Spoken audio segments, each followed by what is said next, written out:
This podcast is sponsored by nobody. Hey dudes, welcome to Splat from the Past, the ladies themed horror sci-fi show where things can get totally radical. Now I am so excited for today's show because I will be talking to the gorgeous Nancy Lee Andrews. Nancy Lee, she was the girlfriend of Ringo Starr back in the 70s. She was a gorgeous model, international model, and she became an actress for a short time. She played Jeffrey Tambor's wife, the wife of Dracula, in Saturday the 14th, classic Roger Corman horror comedy. And she also had a small part in Scarface and Dynasty. And now she's been doing photography, and we're going to talk about all of that stuff, and I can't wait. She has a book that's been out for a while called A Dose of Rock and Roll, which is a coffee table book about Ringo, and it's going to be a great conversation today. I mean, she spent a lot of time with Ringo and John Lennon and Harry Nilsson and Bowie and all these different rock legends.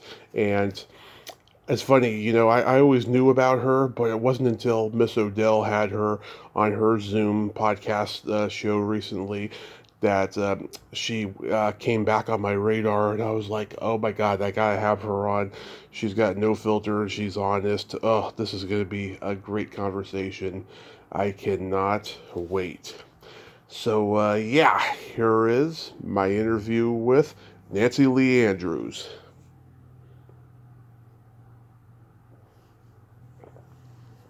Hey, Nancy Lee, welcome to the show. How are you today? Hi, I'm good. How are you? I am spectacular. I can't tell you what a great honor this is. Thank you so much for taking the time today. Oh, thanks for having me on. My gosh, it's nice to be wanted. Absolutely. So, going back in time, I heard you say in a previous interview that your grandmother pretty much raised you, and one day you had a chance meeting with Arthur Godfrey that led you to modeling for Ford.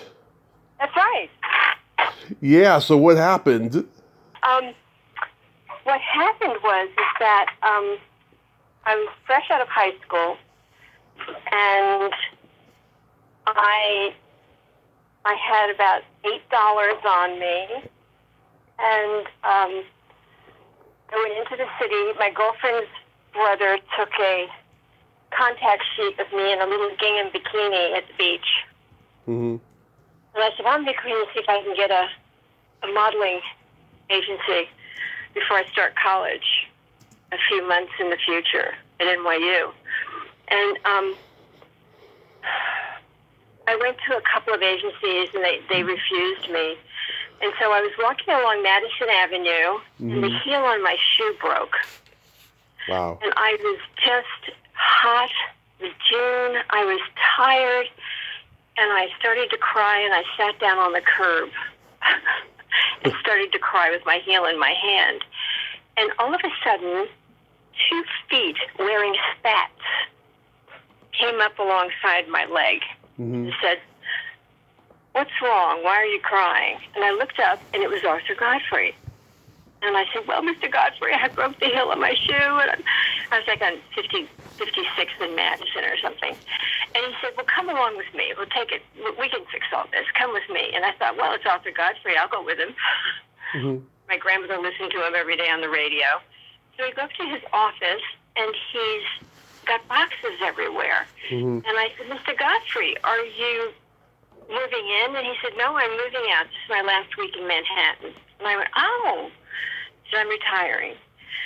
And I said, oh. And then all of a sudden this black man appeared, this lovely black man in a white coat, looking just like Rochester. Yeah. And he said, I forget his name, maybe Louis. He said, get us some egg salad sandwiches and some Coca-Cola. He said, you want a Coca-Cola? I said, I love a Coca-Cola. He said, take Nancy's shoe around the corner. This is when you used to be able to go to a shoe repair man around the corner, right? So take Nancy's shoe around the corner and repair it. So he gave us some sandwiches, and my shoe goes off to be repaired, and I start helping him pack boxes, his bookcases. And as we're packing, he's asking me questions, as a good interviewer would. And he said, well, how'd it go at your agencies? And I said, well, I don't think they're interested. Let me see your photograph. And I pull out my contact sheet. And he said, well, I think you're lovely. He said, let me call a friend of mine. And I said, okay. So he calls up and he goes, Eileen. And my head snaps around. I'm thinking, Eileen Ford. Oh, my God, I'll never get to say Eileen Ford. It's Eileen. He goes, my niece is getting, needs to do a little bit of modeling before she starts school in the fall. And I was wondering, would you see her? And she said, absolutely. Send her around to me tomorrow. Yeah. He goes, okay, that's great. Your name is Nancy Lee Andrews. And she said, oh, great. Good American name. Send her around to me tomorrow. And he hung up, and I looked at him, and I said, I can't believe it. I said, I didn't have the nerve to walk into her agency. And he said, well, now you can go in tomorrow. And my shoot came back. The sandwiches were delicious. And I said goodbye to him, and he gave me his business card because I said, I have to leave. I have to get back before dark. Otherwise, my grandmother will have a fit, being a Southern Baptist. And he said, well, here, let's just put you in a cab. You put some money in the cab driver's hand. I said, take her to Port Authority. And as he shook my hand, I felt money in it. And I said, no. He said, no. He said, go and buy yourself a nice little sundress. Forget about this your Sunday suit. I had a little suit on and a straw hat. And he goes, no. Just go in nice in sandals. And I said, okay. So I get in the car, and there was $100 bill in my hand. Mm-hmm. I mean, I don't think I'd ever seen a $100 bill at that point in my life. Maybe a 50. Yeah. And I went, oh, God, and I had my token, and I get on the bus, and I go home, and I get in, and it's dark out, and my grandmother goes, it's dark out, and I go, I know, and she's Southern. And I said, but look at this, and I slapped the $100 bill on the kitchen table, and she slaps me. And she said, I knew you shouldn't have gone over there to that Sin City. What did you do for this money? And I said, Arthur Godfrey gave it to me. She slaps me again, and she says, don't you lie to me. And I said, no, look, I've got his business card. So she goes, we'll just see about that. So she starts dialing his number. You can't, you unmistakably, you can't, if you know Arthur Godfrey, you know his voice. And he goes, hello? And she said, is Mr. Godfrey? And he said, this must be Nancy's grandmother. And she said, why, he said, yes. She just melted. Yeah. And they talked for a minute, and she hung up, and she said, I can't believe it. I said, I can't believe it. And the next day, I went in to see Eileen Ford. Yeah. And she looked at my contact sheet and threw it in the garbage. And she said, okay, so what we're going to do. And she starts getting one of her bookers in. They start booking me to test with all these great photographers. And I just became Arthur's niece. So after about 4 months, and my portfolio is doing great. I've done a Mademoiselle. She's got me books on so much stuff. I've done 2 TV commercials. Yeah. I'm like the new girl. And finally, I'll go in there. Every week you have a meeting with her, and she goes through your book and says, I'm going to take this out and put that in. Just came in. And then she said, and every week she'd say, how's your Uncle Arthur? And I said, oh, my God, he's great. He's just great. I haven't talked to him since because he moved back up to Connecticut. Yeah. And 4 months later, I go in there, and I said, she said, how's your Uncle Arthur? She said, I saw him at a friend's house for dinner and cocktails. And I went, really? She said, yes. He asked about you, and he was very pleased that you were doing well and working. And I said, oh, that's great. And I looked at her, and she looked at me, and I said, I can't do it anymore. I said, he's not my uncle. And she looked at me, and she laughed. She said, I know. I said, how long have you known? She said, I've known the last 2 months. I said, oh, my God. And I said, you're not going to fire me? She goes, hell no, you're making me money. Wow. I went, okay.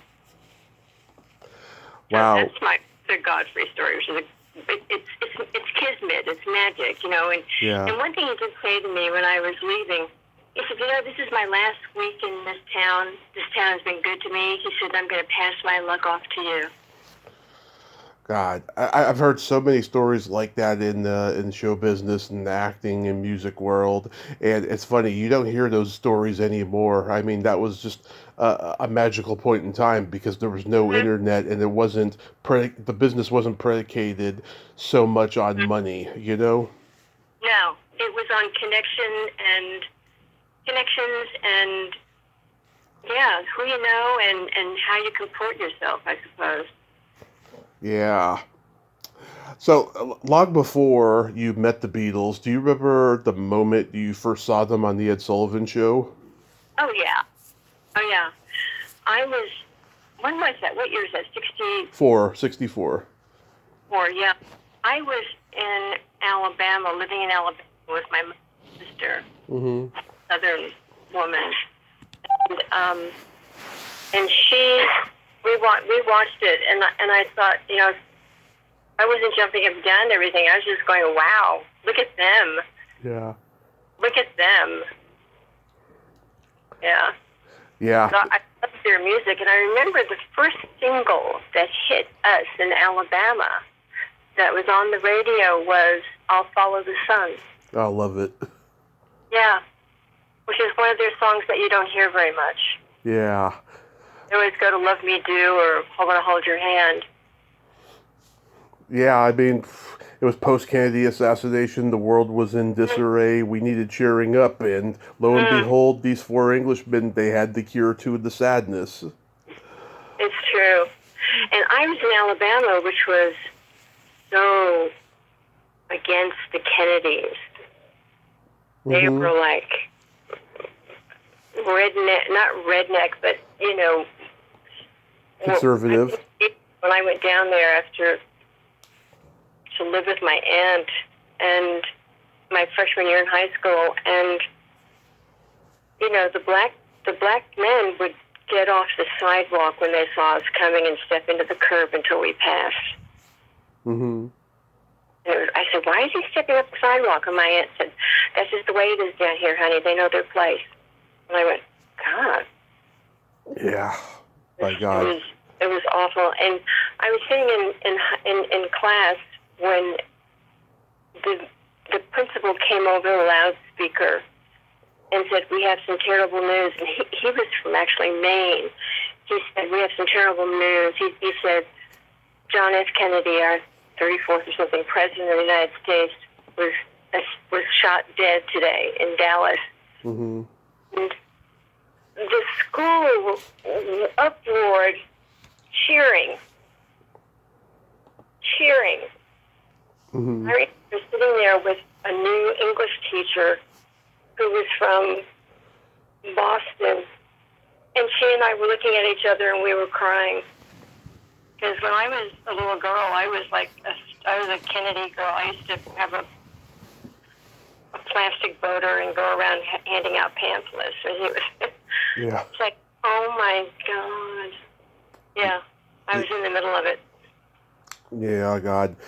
A few years ago, I talked to the husband and wife comedy team that went on the Ed Sullivan Show after the Beatles, Charlie Brill and Mitzi McCall, and they had this funny story. Oh my God! Before the show, they were getting Coca-Colas at the machine backstage, and John Lennon saw them, and he knocked on their door a few moments later and said, "Excuse me, I need a Coke for Ringo," and they didn't know who Ringo was yet, right? So Mitzi was like, "A Coke for Ringo? What's that? A Jewish holiday we don't know about?"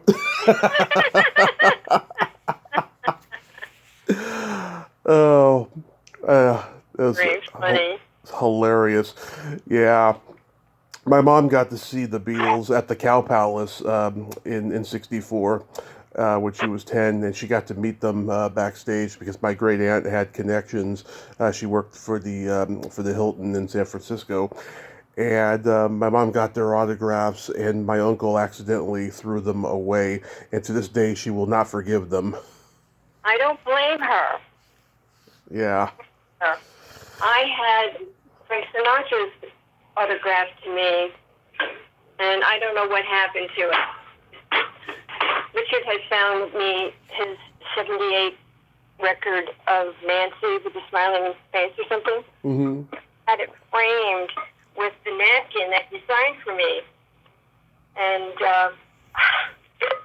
I don't say it just wasn't on the wall. And I said, where's my record and everything? He goes, I don't know. It was here when we left for Europe. I don't know what happened to it. Yeah. But he was in the house and took it. So you met John long before Ringo, right? Right. I met John. Yes, about a year or several months before, and Ringo, I guess, this is when he was estranged from his wife. Yeah. And John was doing the Pussycats album with Harry Nilsson. Mm-hmm. And I was hanging with John in May because I had left my boyfriend, the bass player, and I knew John and May from him playing like on albums. He would play with All Things Must Pass and the rock and roll albums. And so when I moved back and I got a job, I looked into them, and he said, well, you come and hang out with us because this town is full of dogs, and they'll just it's not safe for your nan. You come and hang out with me in May. And that's what I did. I hung out with John, and Harry, and that group. And it was when I was doing the Pussycats album, I was working for David Bowie in Main Man at the time, and David was just about to open at the Universal Amphitheater for a week. Mm-hmm. And so I went down to Mal Evans' birthday party at the beach. And I played poker with Ringo and Jesse Ed Davis and Tim Keltner. The boys were in the sunroom playing poker. Uh-huh. I was curious, what was Harry Nilsson like? Harry Nilsson was one of the most incredible people I've ever known. Mm-hmm. He was like a brother to me. He could be a real mean piece of work if he wanted to be. He and John were like the kings of don't bullshit me, because if you bullshit me, I'm going to kill you. They didn't like bullshit. And, I'm using dirty words. Fuck yeah. And Harry was a genius. He was brilliant. I'd almost say he was almost a savant to a way. Uh-huh. You could tell him what your birth date. Mm-hmm. I was born May 14th, 1956, which isn't true, but what the hell. Yeah. And he looked at me, and within like 20 seconds, 10 seconds, he would say, you're born on a Tuesday. And I go, how do you know that? He said, I calculated it in my head. And then, he could do that. Numbers was one of his things. I remember one day he was sitting at the coffee table, and he had a pen and pencil, and I said, Harry, what are you doing? He said, I'm calculating, because he was so big back then with one is the loneliest number, and Lyman, his other people were doing his song. I mean, Frank Sinatra started doing his song, and Elvis, and on. And I said, "What are you doing?" He said, "I'm counting up to see how much money I make in an hour on my publishing." And I said, "Oh my God, can you get down to the minutes?" He said, "I can. Give me 10 seconds." He said, "Give me 5 minutes. I'll get down to what I'm making every minute." And that's how brilliant he was. The way that guy could craft a song, it's like, how the fuck did he do it? I mean, he's just so diverse. I mean, I know people who heard his songs on the radio and thought they were different people, I know. He was amazing. He was one of Ringo's best friends. Only You, he put that together, the way that song was constructed on that album. When they did the Lime and the Coconut, and all of them put on gorilla masks. Yeah. It's like very irreverent, and there was one, I can't remember the song it was, but he wanted to put it in his music video. We went down to where the Lakers play, and it took him about 10 tries from the corner at the other end, and he sunk the ball like three-quarters. It was like three-quarters of the basketball. He just, on the 10th try, he got it. And we were all going, holy mackerel, how'd you do that? He said, it was a big thing. I used to make a lot of money at this when I was a kid. Wow. You know, Brooklyn or somewhere like that. He said, I could do this when I was a kid. He said, much better than I can do it now. That's so awesome. So tell me about Bowie. Like, what did you do working for him? I was the West Coast publicity department. Mm-hmm. An old girlfriend of mine, Cherry Vanilla, Mm-hmm. who I knew when she was Kathy Doherty, and then I think it was Warhol that gave her the name Cherry Vanilla. She's one of those girls. She started working for Tony DeFries at Main Man.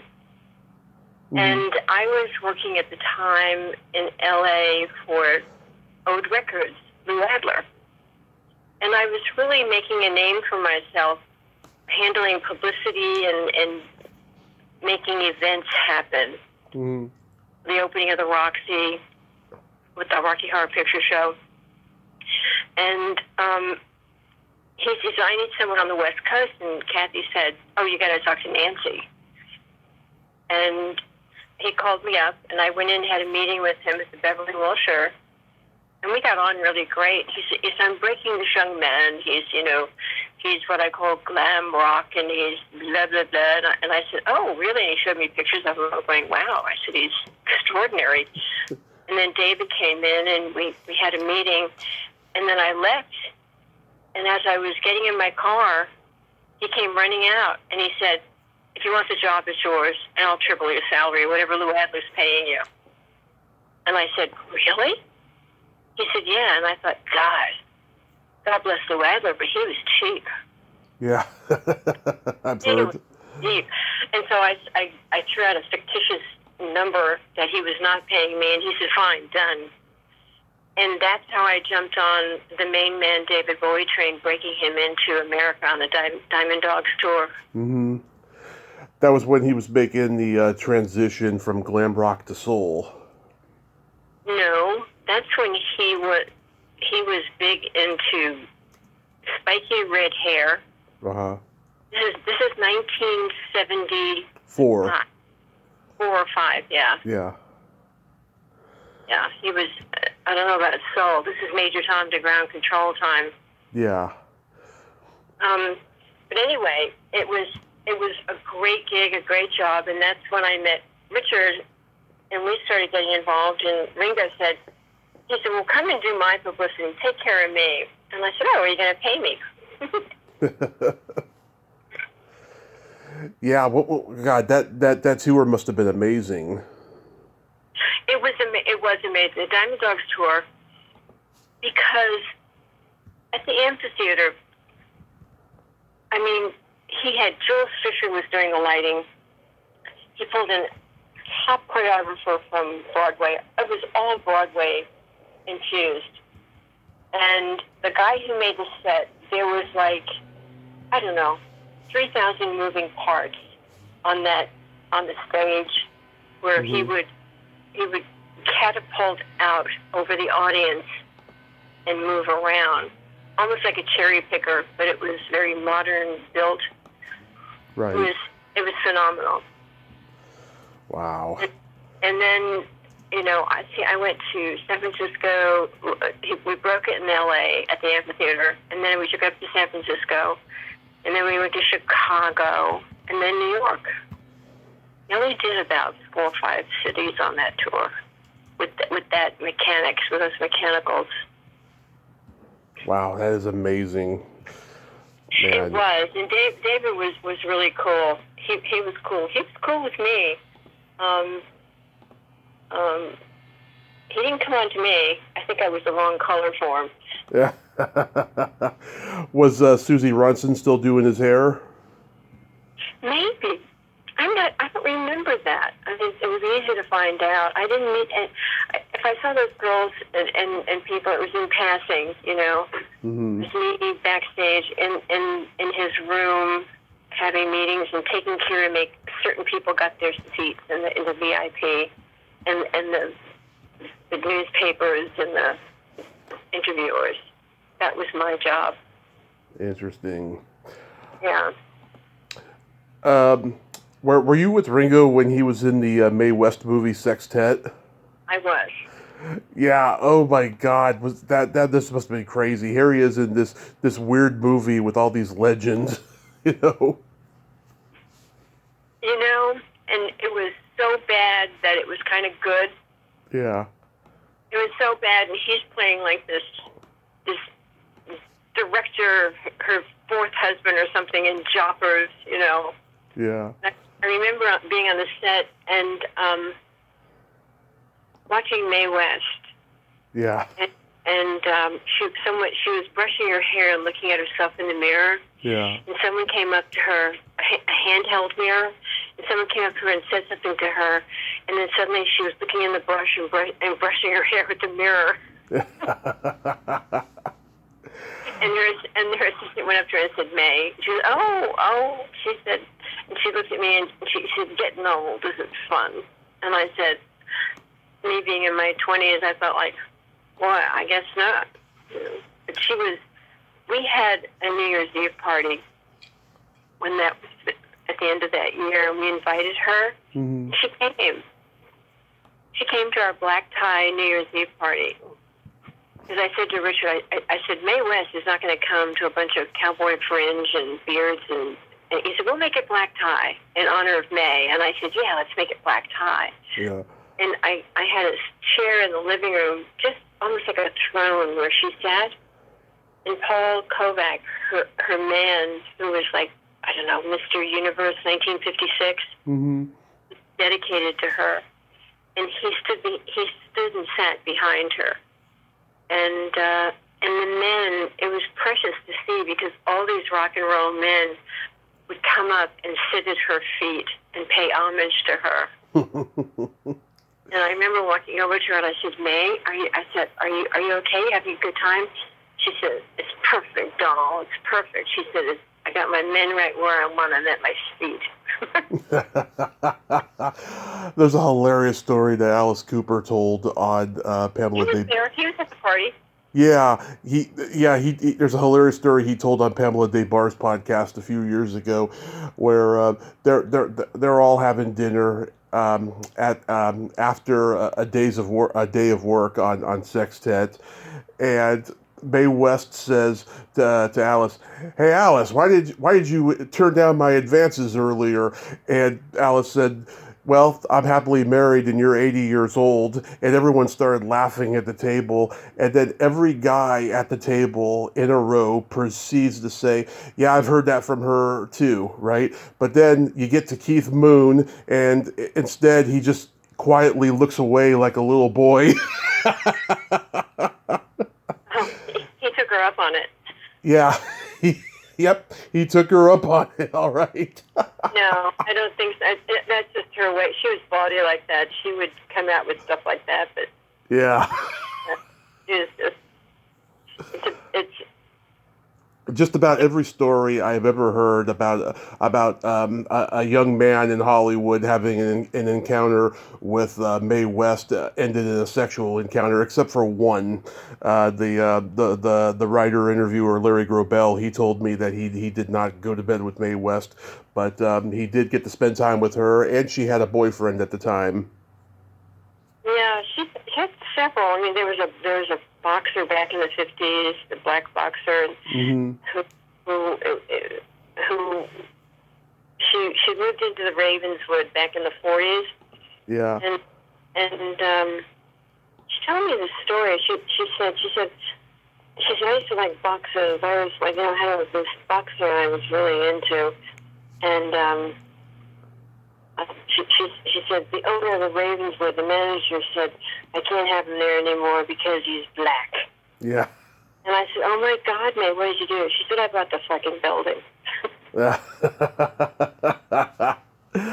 Oh, it's hilarious.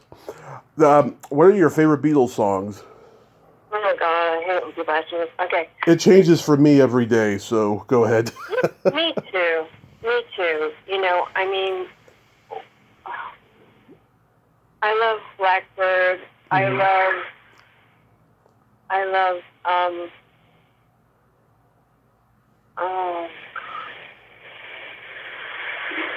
who would ask me that? I can't even pull the roster up, out in my mind. Yeah.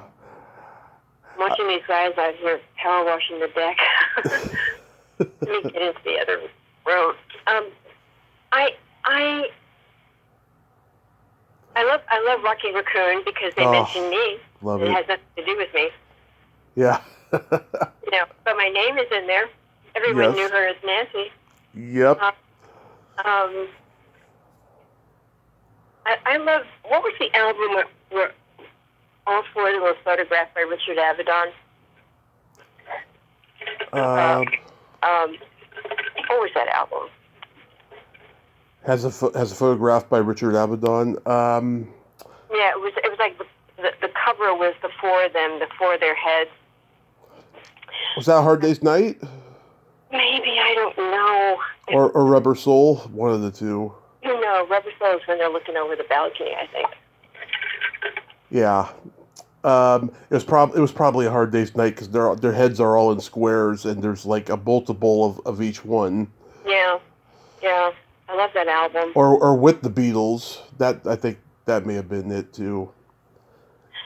It's hard to tell. It's so hard to tell. I mean, they didn't do that many albums. The Sgt. Pepper album, I loved. Yeah.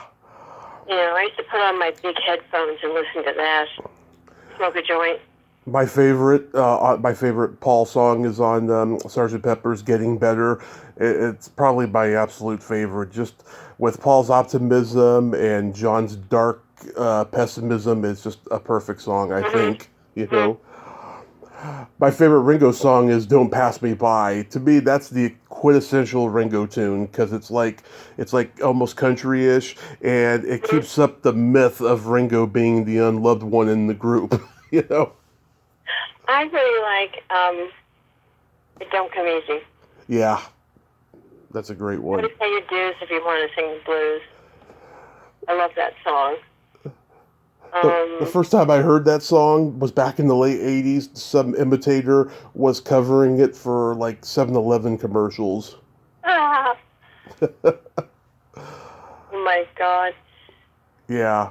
There's some good songs on his albums, especially some of the ones that George wrote with him. Mm-hmm.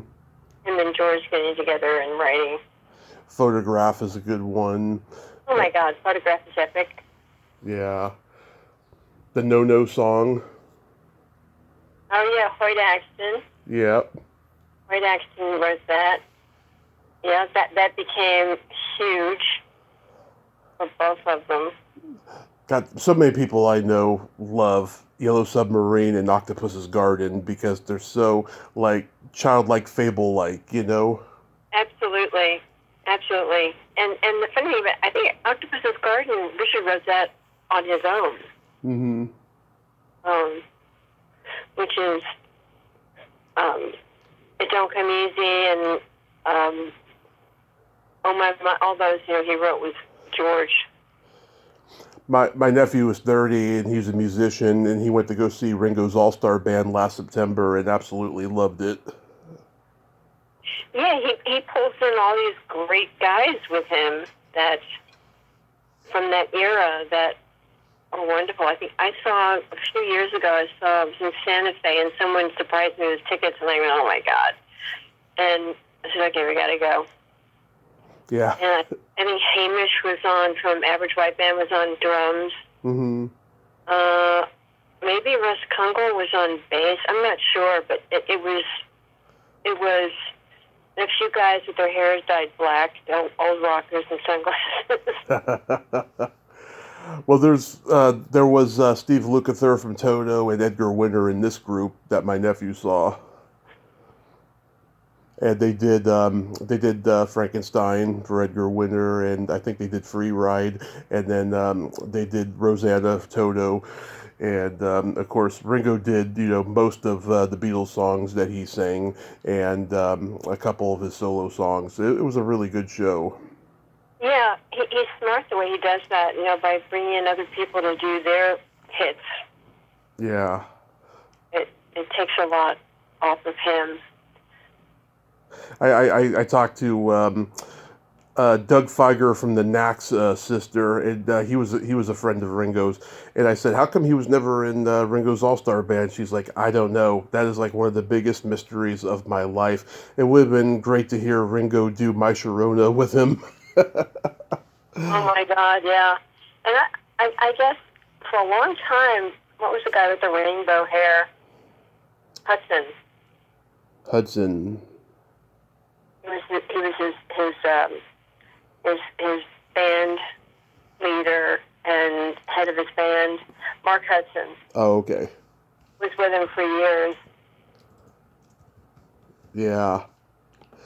But for Beatles albums, I mean, that changes every day too, but I love Rubber Soul and Revolver and the White Album, even though the White Album is like individual solo music and only a tiny part of it's all for the guys when they finally got along by the end of recording, but it's still a great album. Absolutely. Absolutely. Yeah, there's not one album they have that I can say, not one. Really, it's funny.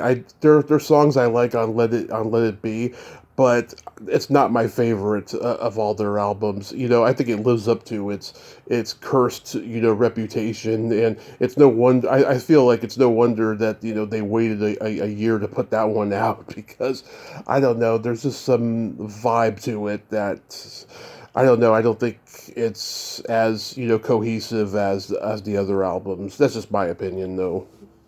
Yeah. Well, you'll have to send him a letter.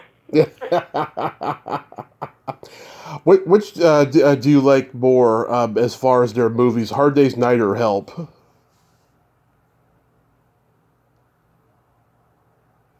Help is the first one, right? No, that's the second one. Oh, right. I don't know. They all kind of run together for me. The both of them. I love A Hard Day's Night. That's with them on the train, and Yeah, grandfather or the uncle is with them. yeah, the grandfather, Paul's grandfather. Yeah, yeah. I think, and Ringo goes off and does That Boy. Yeah, and Ringo's got some great lines in it. The part where they're each talking to members of the press, and Ringo's talking to that woman reporter. After he says, "No, I'm a mocker," she asks him, "How do you like your girls to dress?" And then he laughs all awkwardly. Oh God, they were amazing. They were all amazing. I remember when I first got together with Richard Ringo. Mm-hmm. And we were talking. He said, we had no idea that this was going to happen. We had no idea. And he said, at one point, he said, in the beginning, he said, we were hustled here and hustled in there and thrown in cars. And he said, one day we got into a car. He said, when we got back from America and everything blew up. And he said, and they threw us into a car, and these girls were mashing their faces and their breasts and everything up against the windows of the back of a car. And he said, and we're all going, wow, look at that. And he said, I said to John, and I said, God, where do we go from here? And John looked at him and said, to the top, dear boy, to the top. Yeah. He said, John always, for some reason, he knew what was coming down the pike. Mm-hmm. He knew where we could go. So with all the modeling you did and having a relationship with Ringo, how does acting come into play for you? For me, not really. It was just a fun thing I did for friends. Mm-hmm. Are you talking about Saturday the 14th? Yeah. Oh God. Well, my friend wrote it and directed it, and I did all of the special effects photography for the magic book. Mm-hmm. Where the monsters come off the pages. Yeah. And when he said, well, I know you want. He said, well, we're going to do the photography. He said, but some of the stills. He said, but I've written a part for you. And I said, you're kidding. He said, no, no, no. He said, I've written a part for you. Her name is Yolanda. Mm-hmm. Oh, he said, here's the screenplay. Have a look. So I read it, and I thought, oh, how fun. I'll be Mrs. Dracula or whatever. And he said, you want to do it? And I said, yeah, let's do it. I think it'll be fun. So I'd been to acting school when I was in New York, and I'd studied at the studio. Never really did much about it. But people have always asked me to be in certain things, and I go, yeah, let's do it for the experience. And next thing I know, I'm in a fitting, and I'm being put in black leather pants, and they're giving me a 3-foot ponytail with a white streak. You know, it was like, yeah. Oh my God, and I had to go and have fake nails put on, and it was like, oh my God, this is fun. And then my husband turned out to be that wonderful actor, what's his name? Jeffrey Tambor. Jeffrey Tambor, who was kind of a jerk. Yeah. He was a jerk. Because I said, because the director said, he says, two of you get together, he said, I want you to be a typical Jewish couple. Yeah. Who gripe, you know, who you don't put up with this stuff. And I'm going, oh yeah, I love that. And Jeffrey was going, well, I need some time to myself. I said, no, let's run the lines. Let's do that. He wouldn't run lines with me and let us play. He was just like a method actor. Yeah. So the director said, ah, fuck him. He said, just go in there and wing it. He said, you're beautiful. They'll be looking at you anyway. Yeah, you looked hot in that tight leather outfit. Oh man, that was so much fun. Yeah. Oh my God. Severin Darden, he was Van Helsing. He was a very underrated comedy genius. He was one of the early Second City guys. I know, you see, and my friend Howard Cohen, who wrote that and directed it for Corman, she was producing it. That was the first movie she did on her own, and from her husband Roger's company, and Severin was just a hoot. And these guys, my friend used to write for Second City way back in those days. Yeah. He was on the writers on Second City. So they went way back. And Severin he wasn't in very good shape even when we were filming that. He was in bad shape. Oh, wow. Yeah. Did you read this? I was curious. Did the script have like a better reading than what came out when the movie was all put together and everything? Did it go through changes? No, I would say pretty close to the screenplay.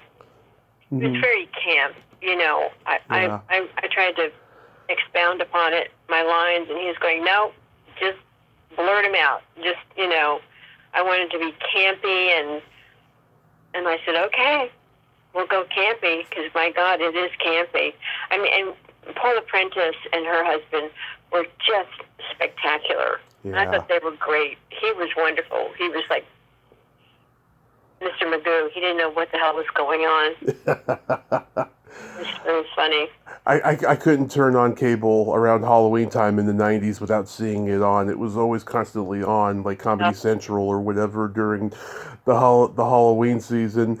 You know, it's funny, too. I think that if this movie had come out 2 years later after it did, people would have thought that it was a parody of Poltergeist, because it's similar in that, you know, a family moves into a new house and then weird shit starts happening. Exactly. And I have the original poster, fabulous poster, big poster in my den. Mm-hmm. I have there's 2 posters in my office, and that's The Ghost of Mrs. Muir and Saturday the 14th. And I still get checks from Saturday the 14th. You know, the Screen Actors Guild, suddenly I'll get a check for like $1.24. Woo! I love the scene where the creature from the Black Lagoon comes out of Carrie Michelson's bubble bath. And bubble bath? Yeah. Yeah, and in subtitles, he growls, "Excuse me, have you seen a large reading book?" Exactly. Oh, my God. What was Roger Corman on set? He came down one day. I mean, this is like, we had like 18 days to shoot it. You know, it's one of those things where you're on a Roger Corman's. It's like you have to stay right on time, right on the money, and you know you're given like, I don't know, we were given like 21 days to shoot the whole movie, or maybe even less than that. It was like bang, bang, bang, bang, bang, and we were like shooting at night, shooting during the day, shooting early in the morning, and then I was like wrapping up my big ponytail and taking my 35 millimeter camera and going out and shooting. When it wasn't my turn, it was fun. It was fun. And then Howard wrote another screenplay that he wanted me to do called Saddle Tramps. Saddle Tramp. Saddle Tramps was about these 3 women back during the day who were tramps, but they were on horses. They're like saloon hall tramps, but on horses. It's a Western. Yeah. And they were the type of girls who would rob the guys who robbed the trains. Did he ask you to be in the sequel, Saturday the 14th Strikes Back? I don't think so. I never saw the sequel. Was Severin in that one? No. I'm sure. Let me see. I'm trying to remember. I did talk to somebody from it years ago. I remember, but I don't remember much about this one. I don't remember either. No, Avery Schreiber is in it. Avery Schreiber is in it? Yeah, and Ray Walston and Patty McCormick from The Bad Seed. Mm-hmm. Yeah. Oh, they paid money for actors. Yeah. And then you were at Scarface. Again, I was asked to come in and be with the Echeverria brothers. Mm-hmm. My girlfriend was what do you call it? She's up for Academy Award for that, actually. She did all of the Costumes? No, we're talking about the sets. She was a set dresser? She was a set designer. Oh, okay. She started off by doing the sets for Big Chill, the Kasdan, and then she did. They also called me in to do Body Double. She called me up and she said, "Man, we need 2 women in an elevator." I said, "You do?" She said, "Yeah, we're shooting at the plaza down in Rodeo Plaza. Can you be there in an hour?" And I said, "What do you want me to wear?" And she said, "Anything you want to wear. You're just a rich woman shopping." And I said, "Okay." Mm-hmm. So me and my girlfriend, I called her up. I said, "Hey, let's go for lunch after we shoot this scene." And she said, "Okay." I said, "What are you wearing?" I said, "Just like a sundress and a big straw hat, and they're going to give us bags to carry." And I said, "Okay." So we're in the elevator when the bad guy's running through this plaza, shopping plaza. Yeah. He gets in an elevator, and we're the women on the elevator. Yeah. I talked to another girl who was in the club scene, Ava Lazar, and she's a life coach now, which drives me fucking crazy. I believe that a lot of life coaches, they're just they can't get acting work, so this is their way of doing self content creating to act, and make money, They have an audience. Uh-huh. They have an audience, let me tell you how to live your life. Oh, I'm all ears. Tell me. Exactly. It's like politicians in a way, Yeah. Do you remember anything about Brian De Palma on set? Oh, he was really nice. My girlfriend at that time, who was this set designer, she was dating him at that time. So we had dinner. We all had dinner one night afterwards, Mm-hmm. And I'm in several shots with the Echeverria brothers in there. But when they shot up the club, I wasn't in there. Mm-hmm. I was gone. That's nice, though. You got to be part of an iconic film like that. I know, and people always ask me about it. Mm-hmm. They gave me a scene in the bathroom where I was smacking this girl around who snorted my Coke. Yeah. While Michelle Pfeiffer was in there snorting, filling up her nose in the ladies' room. Yeah. I was at the ball with this girl, but that was cut. Look at the scene, you know. And I said, and they told me I was in a red dress, and they said, "Yeah, come on, you come in here and do this, Nancy." And I said, "Sure." I go, "You just snuck my fucking Coke, you bitch." I did checks on that too. Scarface, they play all the time. Oh yeah. It's nonstop. I mean, I think they pay like 3 times a year or 4 times a year. The money comes in. Yeah, I must make like a couple $100 a year off Scarface. I know, that's so funny. I know so many Latinos who say, you know, that's their mob movie, you know. That's no, and yeah. I thought it was a horrible film. I know that there were some people at the time that didn't think it lived up to, you know, the Howard Hawks original, you know, but it's over time, it's become this huge cult following. I know.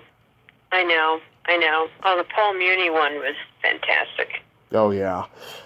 Yeah, it's become like the Latino community's Goodfellas or Godfather in a way. Exactly.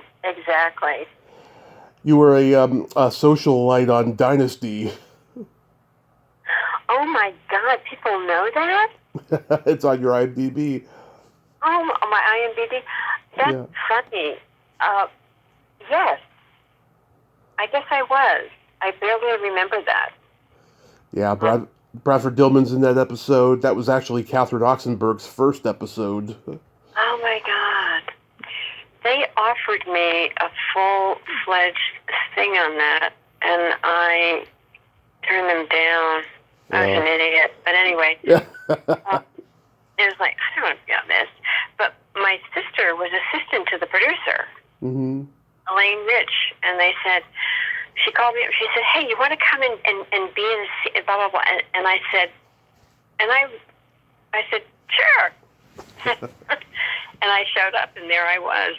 And it's because I was Screen Actors Guild. That's why all of this stuff is recorded of me being an IMBD, probably, because I was Screen Actors Guild. From doing all those TV commercials when I was a kid for Eileen Ford, you had to be in Screen Actors Guild. So I was carded, and I can't even remember what I did in that. I was a socialite. Yeah, I guess you were probably just like, you know, maybe at a gathering or something. Probably. They probably put so much makeup on me with the pan, you know.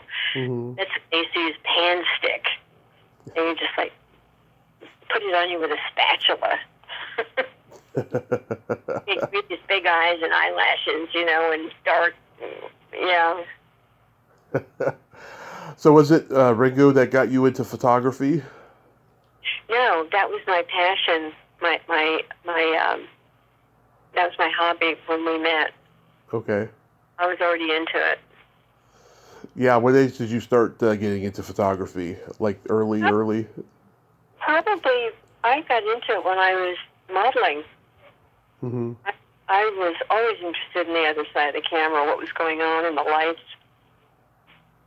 you know. And Milton Green, great photographer, I did a lot of work for him, and I just kept asking so many questions, and I would hang out with him and his wife, and finally he said, he went over to a counter or something, and he pulled out a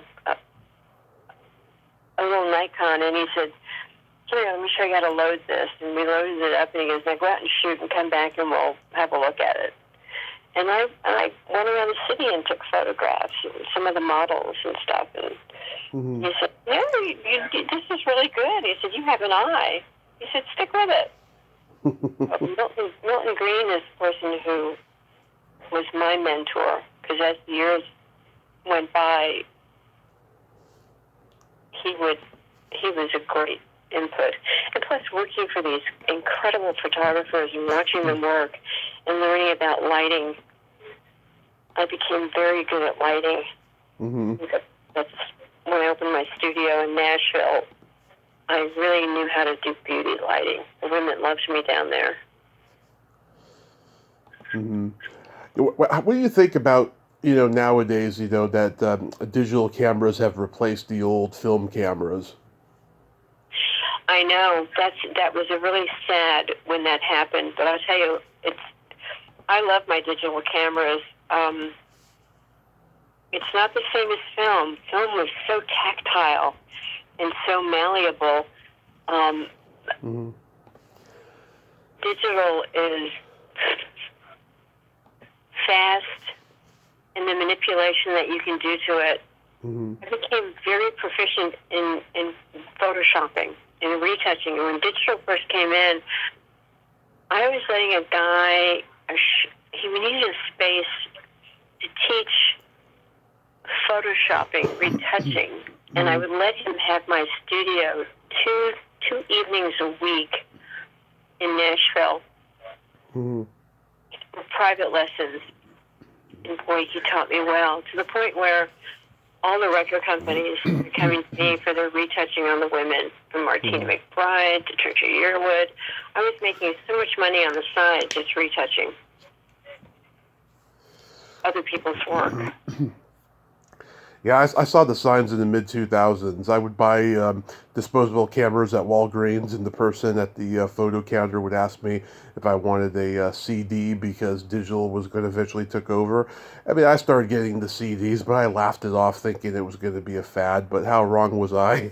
Oh, listen, I had a premiere studio in Nashville, and I was shooting film, and then all of a sudden, digital came in, and where I was getting like $6,000 to do a CD package shoot, Mm-hmm. I called up Mercury Records and I said, hey, I really want to do, I see so-and-so as a group, and I said, I really want to do their shoot. And they go, oh, we've already got the picture for the cover. And I said, you do? Yeah. And they said, yeah, the girl who's at the front desk took a digital shot at one of their shows. I said, what? And that's when I said, oh, man, it's over for me. They're going to give her $500 for that photo. It's on the cover. Mm-hmm. And come to me for publicity shots, which is much smaller than what I would get for a cover shot. So I said, oh, okay. And that's what started to happen.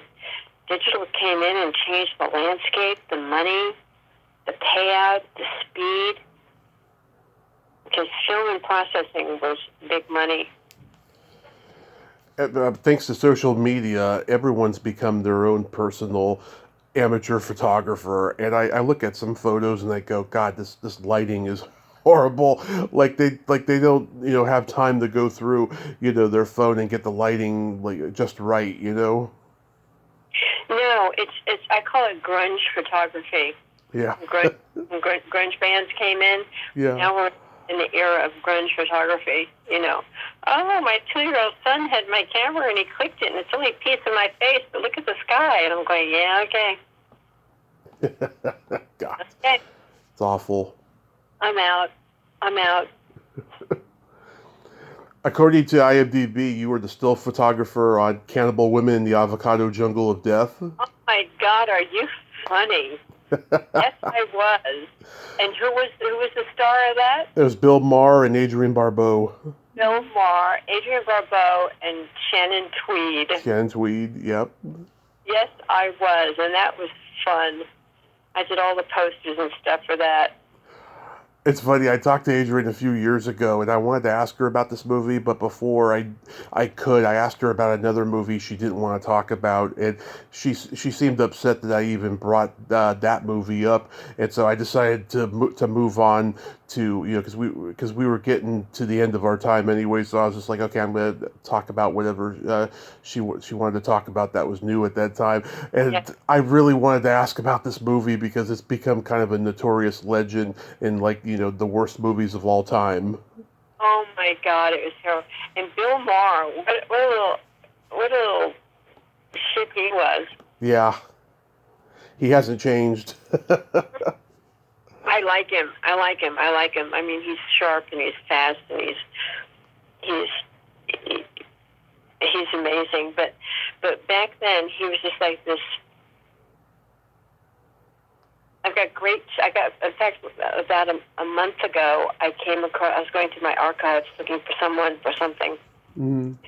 And all of a sudden I come across Bill Maher in his little avocado jungle outfit. Yeah. And they're great photos. I took great photos of all those people. I remember I shot it at my garage. My double garage in L.A. was my studio.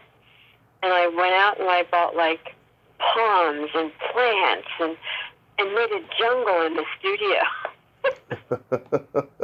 I remember Adrienne Barbeau coming in, and she got dressed in my house in the bathroom and came out, and she said, "Oh, this is kind of cool." I thought to myself, well, it ain't MGM, honey, but we're going to get the shot. Yeah, she's gorgeous. Yeah, and Shannon Tweed, I shot her. We were on site, and I was shooting her. We were on site in this amazing place, very Mayan-looking house up in the hills. And I was shooting her, and her husband came, the guy from KISS. Mm-hmm. Yeah, Gene Simmons. Gene Simmons, thank you. That's how much he registers with me. And Gene Simmons was there watching me shoot her. And the guy hit on me. Yeah. The guy fucking hit on me. After his wife left the set, you know? Mm-hmm. He said, "Oh, is this what you do full time? I would think that you should be in front of the camera." And I looked at him and I said, "No, I'm the photographer here. I'm the photographer." And he said, "Oh, you want to get a couple of shots of me?" And I said, "No, you ugly fucking guy." Curly-haired guy? No. And I'm thinking, like, I said, "Your wife is so beautiful. Why are you hitting on me?" I love it. Because you can? Yeah. Yeah, well, I shut him down, but it was like, oh, God, go away. Get off my set. Go away. Yeah, I've never heard one good thing about him.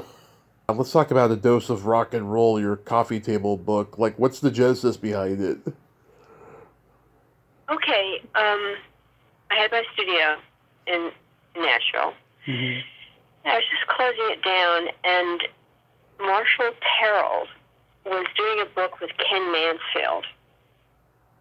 And Ken said to Marshall, he said, "I need pictures of Harry Nilsson." And I just... Marshall said to Ken, he said, "I need pictures of Harry Nilsson for this book." And Ken goes, "Well, you need to call Nancy Lee Andrews. She's got the pictures of Harry Nilsson if you want some pictures that nobody's seen." And he said, "Really?" He goes, "Wasn't she with Ringo Starr?" And he said, "Yes, she was." You know who Ken Mansfield is, right? Mm-hmm. Okay. So he called me, and I said, "Well, you know," he said, "well, me and the publisher are going to fly down to Nashville and have a meeting with you." So I said, "Okay." So they came down to look at pictures of Harry Nilsson, and also they were interested in my archive. And I laid out the 5-foot white box and started pulling sheets out, and they were freaking out. And I'm laughing. I'm going, "Why are you guys freaking out?" And they go, "Have you ever considered doing a coffee table book?" And I said, "No." And they said, "We want to make you an offer to do a coffee table book." And I said, "Really? Wow. And they said, "You have enough to do 2 books." And I went, "Whoa." I said, "Well, if I do, I'll just do 1. And that's how it happened. Yeah. Has Ringo seen it? Yes, he has. He likes it? I made sure he got a copy, a signed copy. He likes it? He approves? Well, he never came after me. Not that he could. I mean, I own the copyright. Mm-hmm. They're my photos. And I made sure that everyone was in that bright light of beautiful time, you know. Mm-hmm. I wasn't out to step on anybody's male phallic energy. I wanted people to enjoy it for how fabulous it was Mm-hmm. that time. Are you going to write a memoir? I think I am. Maybe. I don't know. Mm-hmm. I've been asked. You've got great stories. I think it would be a good one. Well, thank you. Yeah. Yeah. We'll have to do another interview if that happens. That'd be fabulous. Yeah. How did you meet Ronnie Blakely? I met Ronnie Blakely I met her around town. I was around her. I wasn't an important person, really. Mm-hmm.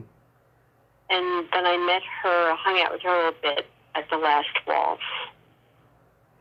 She was there. And I admire her. You know, she's a real girl. Yeah. She's a fabulous woman. She is. I met her in 2017 at a horror con, and I told her how much I loved her singing voice. And when she goes to cons, everyone knows her from Nightmare on Elm Street. I don't think a lot of them really know her singing. That brought a tear to her eye. I'm really glad that I got to make her cry in a good way when I first met her, and then she came on the podcast and we talked a long time, and it was just the most wonderful conversation. Well, that's wonderful. I mean, I had no idea she was in Nightmare on Elm Street. Yep, she's the mother of the main girl who's being terrorized by Freddy Krueger. Oh my God! I see. I've never seen one of those. Yeah, she's got a huge following from that, But like I know her from that, and of course Nashville, and just I love her singing voice. Yeah, I remember her from Nashville. She was great. Yep, Academy Award nominee too. Mhm. So real quick, we gotta play my secret silly game. This is a series of silly slumber party questions. It's no win or lose. It's just pure fun. And how the game works, Nancy Lee, is I ask you the question, you answer it, and then you ask me that exact same question, and I answer it. And feel free to comment on the answers because they might be funny. Okay. Okay, Nancy Lee, are you ticklish? I am.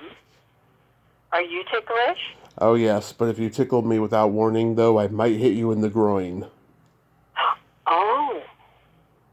Yes. So are we talking about a man tickling you because you hit a woman in the groin?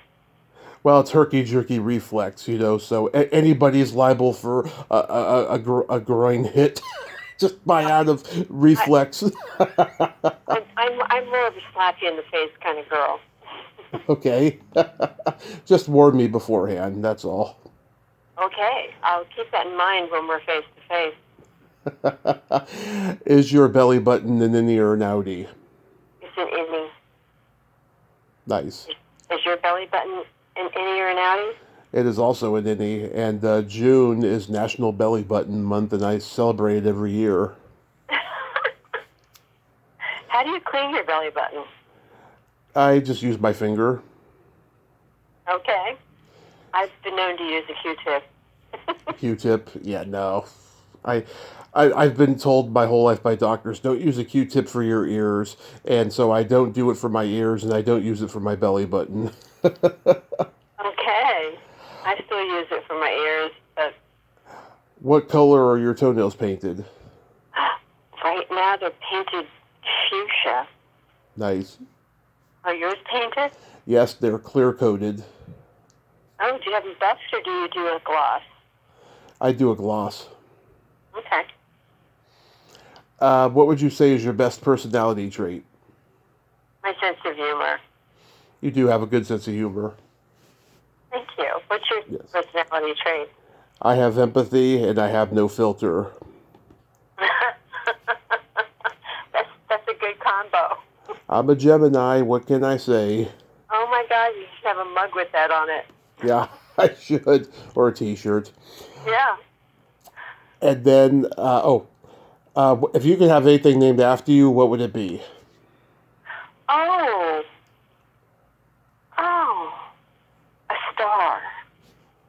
A star in the Walk of Fame? No, a star in the heavens. Oh, okay. That's a good one. Yeah. What would you want named after you? A vibrator. Oh, you're terrible. I would call it the Tommy Chatsy. And then my favorite question, is there a stinky smell that just makes you gag?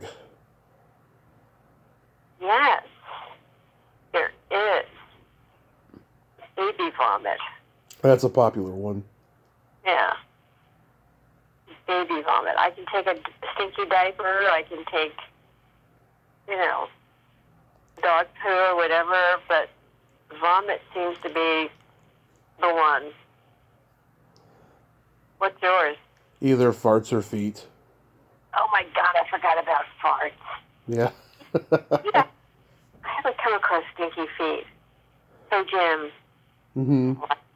I haven't come across that. But, yeah, farts are silent and deadly. Yeah.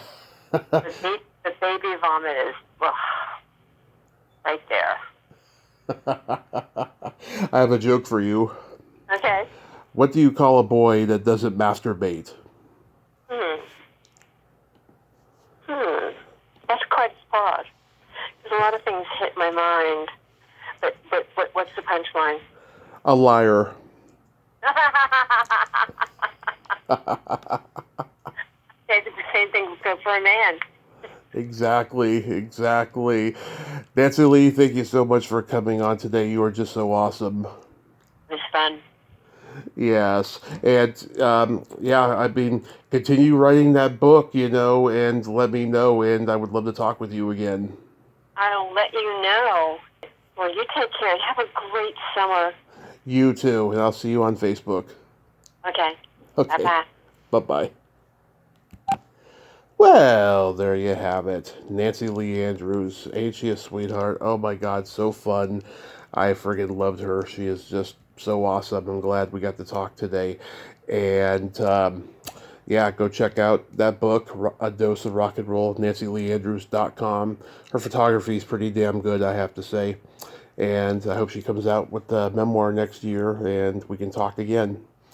Well, until next time, this is Tommy Throwback Kovac saying there's no shame in living in the past because the present sucks. Later, dudes!